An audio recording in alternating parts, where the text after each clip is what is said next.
ফুলকে নির্ভর করে জেলার হাজার হাজার ফুল চাষি, ফুল ব্যবসায়ী চাষ এবং বিপণনের সাথে যুক্ত।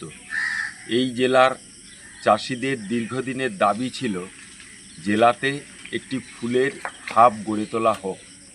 গতকাল 22শে জুন রাজ্যের নবনির্বাচিত সরকারের অর্থমন্ত্রী যে বাজেট পেশ করেছেন, সেই বাজেটে কোলাঘাটে ফুলের একটি হাব গড়ে তোলবার কথা ঘোষণা করা হয়েছে এবং এজন্য 10 কোটি টাকা বরাদ্দও করা হয়েছে।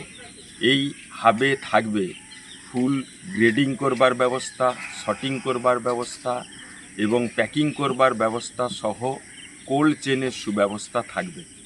আমরা অবিভক্ত মেদিনীপুর জেলা ফুল চাষি ও ফুল ব্যবসায়ী সমিতির পক্ষ থেকে রাজ্য সরকারের এই সিদ্ধান্তকে স্বাগত জানাচ্ছি এবং রাজ্যের মাননীয় মুখ্যমন্ত্রীকে অভিনন্দনও জ্ঞাপন করছি।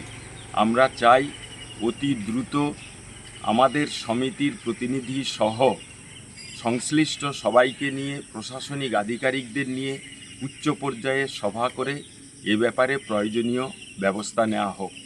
এছাড়াও ঘোষণা করা হয়েছে রাজ্যের যে 5টি জায়গায় ফুলের ক্লাস্টার করা হবে তার মধ্যেও রয়েছে পূর্ব মেদিনীপুর। এই 5টি ক্লাস্টারের জন্য 10 কোটি টাকা বরাদ্দ করা হয়েছে, অর্থাৎ সেই অর্থে পূর্ব মেদিনীপুরের জন্য 2 কোটি টাকা বরাদ্দ করা হয়েছে। প্রসঙ্গত উল্লেখ্য, পূর্বতন সরকার, কেন্দ্রীয় সরকার অর্থাৎ বিজেপি শাসিত কেন্দ্রীয় সরকারই গত 2 বছর আগে এই জেলায় একটি ক্লাস্টার করবার উদ্যোগ নিয়েছিল।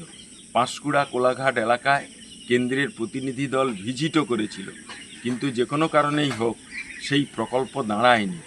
এবারকার বাজেটে এ ব্যাপারে অর্থ বরাদ্দ করায় আমরা আশা করছি দ্রুত সেই ক্লাস্টারের কাজ শুরু হবে।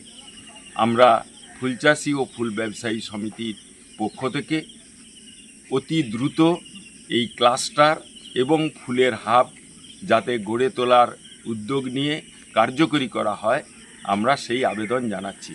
নারায়ণ চন্দ্র নায়ক, সম্পাদক, পূর্ব মেদিনীপুর, পশ্চিম মেদিনীপুর তথা অবিভক্ত মেদিনীপুর জেলা ফুলচাষি ও ফুল ব্যবসায়ী সমিতির সম্পাদক।